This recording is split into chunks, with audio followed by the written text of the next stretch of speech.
Hey there, I'm Brandon, and this is the Dirt Church Devotional. So let me ask you this. Do you know people, have you experienced people, run into people that they talk a great game? I mean, they will talk about spiritual stuff till they're blue in the face. They'll tell you all about worship and these spiritual experiences, these godly experiences that they've had, the manifestations of the Spirit that they've seen, and deliverances and all this stuff. But something just doesn't quite seem to click right. Something just doesn't seem right. You stand there and you go, that's that's interesting. A lot of talk, maybe not a lot of action. Something just doesn't seem right. Let me tell you this. Godly experiences do not make godly people. All right? Listen, this is what I have to say.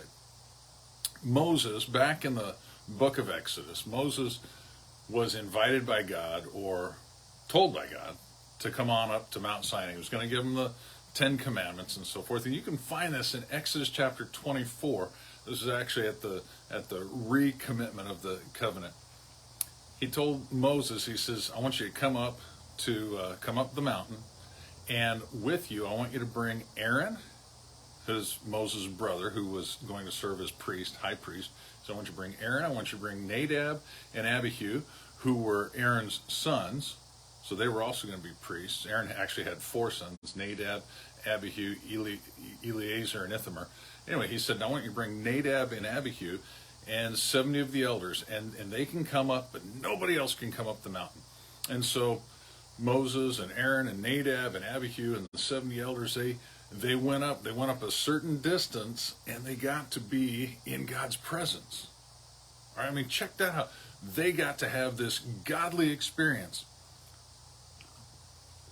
They got to see the glory of God that nobody else got to see. They got to experience things that nobody else got to experience. They got to hear the voice of God in a way that none of these others got to hear. And that's pretty powerful. I mean, that's awesome. Who wouldn't want that, right? But, as I said, godly experiences don't make a godly person. Just a few chapters later in the book of Leviticus, the next book in Exodus, and this is really just probably weeks, maybe months later, Nadab and Abihu, those two same sons of Aaron, they brought unholy fire to God. They made a sacrifice to God that was unacceptable. God had laid down specific regulations about what the priests could offer to him. Specific, what do you call it? Well, sacrifices. And Nadab and Abihu, probably because they're thinking, hey, we got to go up on the mountain. We've got a special place with God. We can do things our own way. They brought unauthorized fire, offered it to God on the altar, and you can read it for yourself in Leviticus chapter 10. God smoked them. He didn't give them another chance. He didn't back off, say, whoa, whoa, whoa, whoa, I don't like the smell of that. He smoked them.